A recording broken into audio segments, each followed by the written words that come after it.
Alors là, quelques illustrations aussi, bon là j'ai fait un petit mélange, j'ai un peu de tout, j'ai mis même des petites études de manière pour vous montrer. Donc pareil, ça c'est couverture de romans, bon ça c'est pas roman papier, c'est une maison d'édition d'e-book pour liseuses et compagnie. Mais pareil, là j'ai eu la chance qu'ils me mettent sur ce plan-là où en fait c'est un recueil de nouvelles de Cthulhu, donc c'est pas du Lovecraft officiel, mais tous les écrivains qu'il a dans sa maison qui ont sorti leurs romans et tout ça, il leur a demandé à ceux qui étaient fans de Lovecraft de faire une nouvelle d'une trentaine de pages ou 50, je sais plus combien maxi. Et du coup, ben voilà, il m'a demandé de faire une couverture sur Cthulhu, et vu que c'est aussi un univers que j'adore, même si c'est pas du Lovecraft officiel, ça a été aussi un grand plaisir. Ça pareil, toujours e-book, livre-book donc, édition, et là c'est une vieille série des années 70, et c'est vrai que du coup quand je me suis un peu documenté sur son univers et justement sur sa série du Commandeur, j'ai trouvé que c'était assez délire aussi, quoi. C'est moderne, mais où voilà, le héros, le Commandeur qu'on voit sur l'image, il a une épée elfique qu'il aurait trouvée, je sais pas où, parce que j'ai pas lu tous les bouquins. Et donc il combat des démons parce que un peu à la Hellboy, je pense que Hellboy lui a peut-être piqué un peu l'idée, mais en gros il y a une porte interdimensionnelle qui s'est ouverte où il y a plein de démons qui sortent tous les X.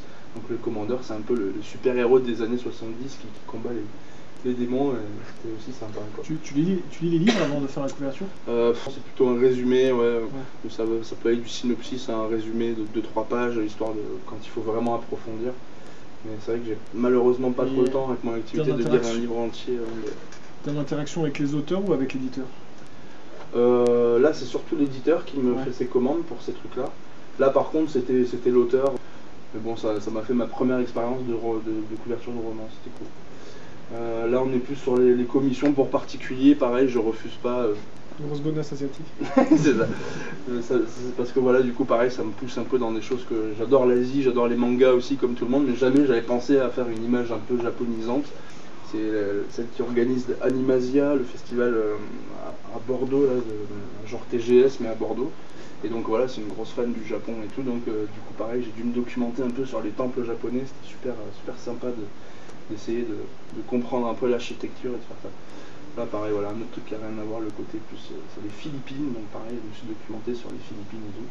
Donc, vous voyez après les robots de tout à l'heure, c'est marrant quoi, de pouvoir faire un peu tout ce qu'on veut, quoi, tout ce qui est possible, on peut le faire, c'est cool.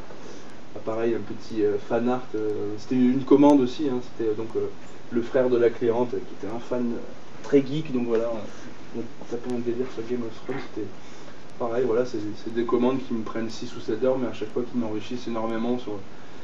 Bah déjà ça fait des heures de vol au compteur tout simplement, de pratiquer, et puis en plus de voilà, quand c'est pas des trucs... Moi faire un fan art de Game of Thrones, j'aime bien Game of Thrones, mais moi de moi-même je serais pas allé m'amuser à faire Jon Snow sur le trône de manière, quoi. C'est justement les commandes, ça me sert aussi à ça, c'est de m'obliger à faire des choses que j'aurais pas fait de moi-même, c'est toujours sympa.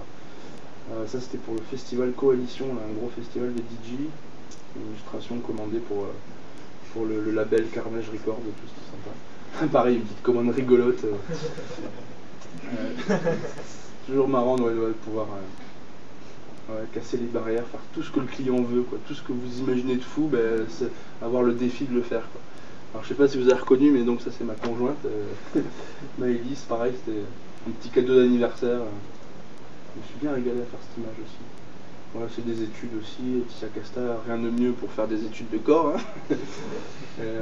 Pareil, un petit speed painting sur Apocalypse Now, voilà, un petit fan art. Ça, c'est vraiment travaux personnels pour l'expérience, quoi, pour travailler, m'entraîner. Même quand vous avez du boulot, il ne faut jamais oublier que s'entraîner, c'est quand même super important. Les commandes, ça vous entraîne aussi, c'est sûr. J'essaye toujours de trouver des moments comme ça. Voilà, pareil, ça c'est une étude faite en une heure, je crois, une étude de décor. Parce que je ne me considère pas encore super bon en paysage et décor. D'ailleurs, Sylvain, il faudra qu'on discute un jour, parce que moi j'adore tes décors et tes paysages. Et des fois, il y a des exercices très sympas, et ils ont toujours des topics comme ça, où ils ont juste une phrase, et vous pouvez choisir entre trois phrases, 3 sujets. Et là, pareil, du coup, c'était le petit chaperon rouge qui part en sucette, et ça m'a parlé, j'ai vu une image, et du coup, pareil, je l'ai faite en une demi-heure, mais bon, là, après, je l'avais retravaillé un peu, donc là, ça fait plutôt 1 heure et demie, je crois. Mais ça restait aussi du travail de speed painting, quoi.